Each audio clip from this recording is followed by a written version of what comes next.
Hello students, आज के इस वीडियो में हम बात करेंगे फॉरफीचर की एंट्री और री इशू की एंट्री के बारे में। क्योंकि बहुत सारे बच्चों का ये डाउट रहता है कि सर फॉरफीचर की एंट्री हर क्वेश्चन में बदल जाती है, उसमें चेंजेस आ जाते हैं, तो कैसे हम उसको याद रखेंगे। तो फॉरफीचर की एंट्री और री इशू की एंट्री किस तरह से बदलती है, कौन कौन सी सिचुएशंस होती हैं जिसमें वो चेंज हो जाती है, आज इस वीडियो में हम वो सारी बातें आपको बताएंगे। वीडियो को एंड तक देखेंगे तो आपको ये सारी बात अच्छे से समझ में आ जाएगी। सबसे पहले हम यहाँ पर बात करेंगे फॉरफीचर की एंट्री के बारे में। ठीक है, ज़रा ध्यान से समझें आप लोग कि फॉरफीचर की एंट्री करते समय जो चेंजेस आते हैं वो क्यों आते हैं और कौन सी ऐसी चीज़ें हैं जो फिक्स रहती हैं। सबसे पहले जर्नल एंट्रीज़ के हमने यहाँ पर कॉलम नहीं बनाए हैं, हम आपको सिर्फ समझा रहे हैं यहाँ पर कि किस तरह से आप एंट्रीज़ को याद रख सकते हैं।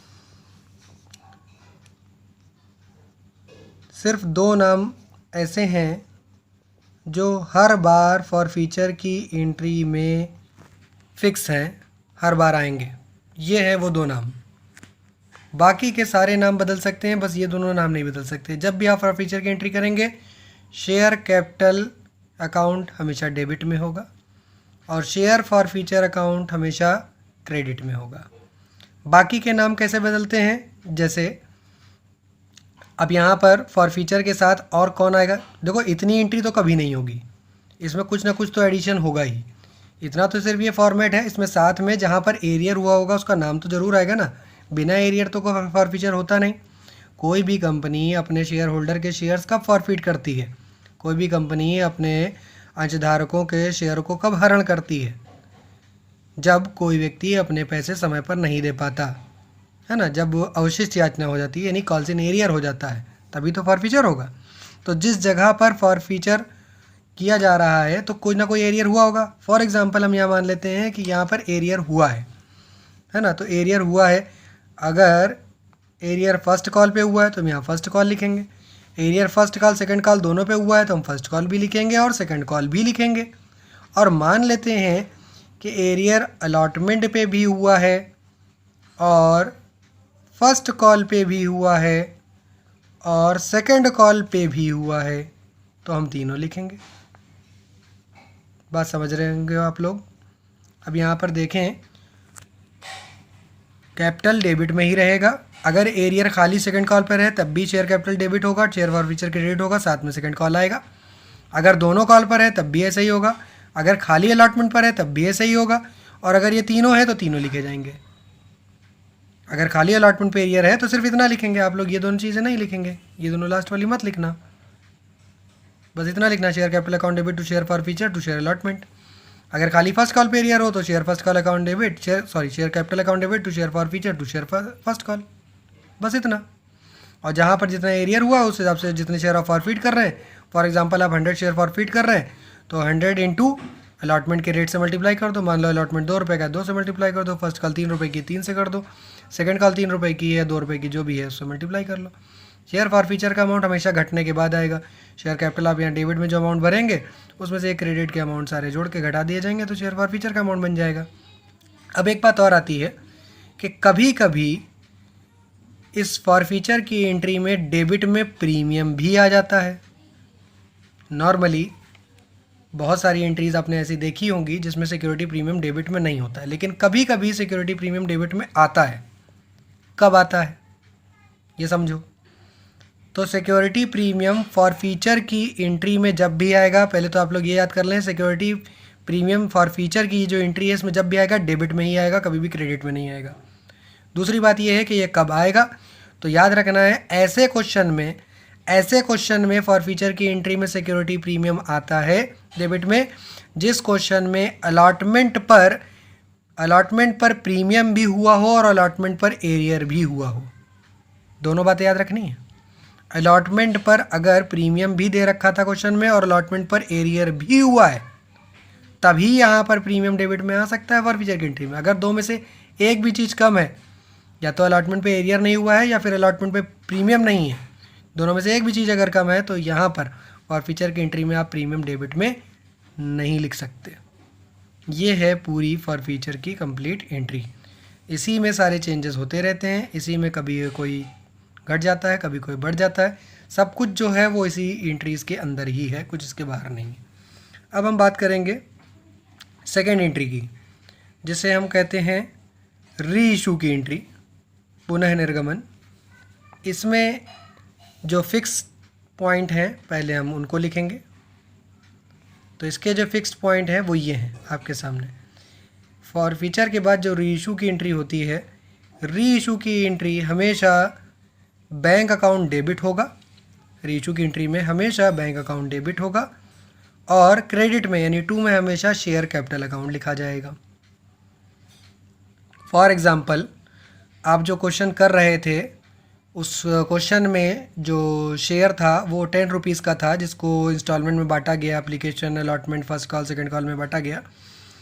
और बाद में एक व्यक्ति ने कुछ फर्स्ट कॉल के पैसे नहीं दिए या फर्स्ट कॉल सेकंड कॉल दोनों के पैसे नहीं दिए, उसको शेयर फॉरफिट करके बाद में रीइशू किए गए। अगर जिस व्यक्ति के शेयर फॉरफिट करके रीइशू किए गए हैं वो 10 रुपीज़ पर ही रीइशू कर दिए गए, है ना, तो पहले शेयर का रेट क्या था 10 रुपीज़ और बाद में भी उस शेयर को 10 रुपीज़ पर ही रीइशू कर दिया गया, तो इसको बोलते हैं एट पार। जब शेयर्स को एट पार यानी सम मूल्य पर रीइशू कर दिया जाए तो इधर भी 10 रुपये का अमाउंट बढ़ जाएगा, इधर भी 10 रुपये का अमाउंट बढ़ जाएगा, प्रॉब्लम ख़त्म। और कुछ नहीं होगा, सिर्फ इतनी ही एंट्री होगी रीइशू की बस।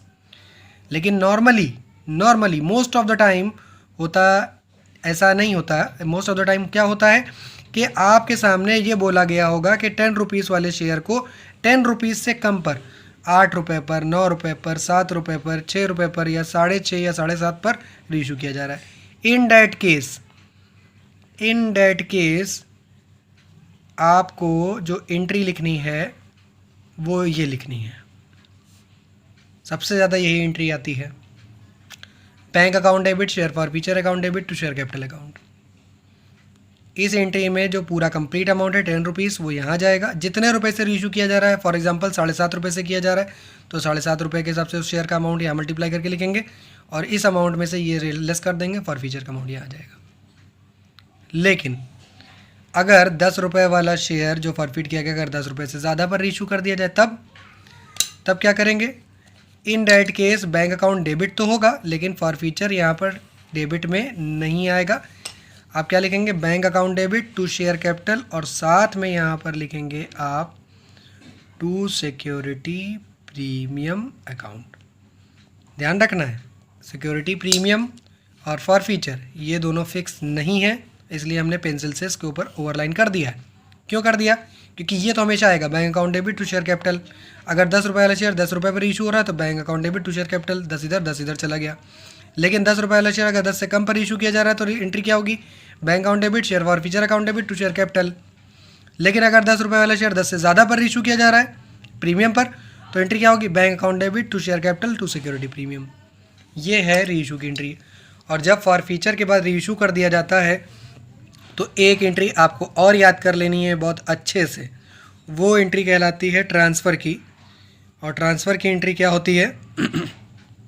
Share forfeiture account debit to capital reserve account. Share forfeiture account debit to capital reserve account, ये एंट्री हमेशा यही रहेगी, कभी भी चेंज नहीं होगी। ना इसके डेबिट में कुछ ऐड होगा, ना क्रेडिट में कुछ ऐड होगा, ना कभी रिवर्स होगा, कुछ नहीं होगा। जैसा आपके सामने लिखा है ये हमेशा ऐसा ही रहेगा। बस ध्यान रखना इसका अमाउंट आपके बुक के किसी कैलकुलेशन से नहीं आता बल्कि ये एंट्री में से ही आता है। सबसे पहले जो आपने फॉर फीचर की एंट्री करी थी उस एंट्री में जो शेयर फॉर फीचर के सामने क्रेडिट में अमाउंट होता है ये, इस अमाउंट में से, और जो शेयर फॉर फीचर का अमाउंट यहाँ आता है डेबिट में ये, इस अमाउंट में से ये अमाउंट लेस कर दिया जाता है और जो रिमेनिंग अमाउंट बचता है वो यहाँ डेबिट में क्रेडिट में दोनों में लिखा जाता है। ध्यान से समझ लेना है। इस अमाउंट में, इस वाले फॉर फीचर के क्रेडिट वाले अमाउंट में से फॉर फीचर का डेबिट वाला अमाउंट ये वाला लेस कर दिया जाता है। उसके बाद जो बचता है वो यहाँ पर कैपिटल रिजर्व में ट्रांसफ़र करते हैं। यही लास्ट एंट्री है इसकी।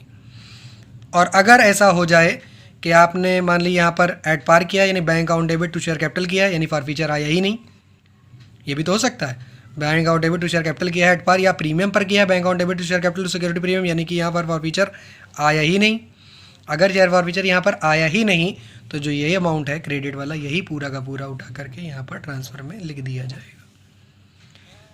आई होप कि आप लोगों को फॉर फीचर और रीइशू ऑफ शेयर्स की जो पूरी ये तरीका है पूरा का पूरा लिखने का, ये आपको अच्छे से समझ में आ गया होगा।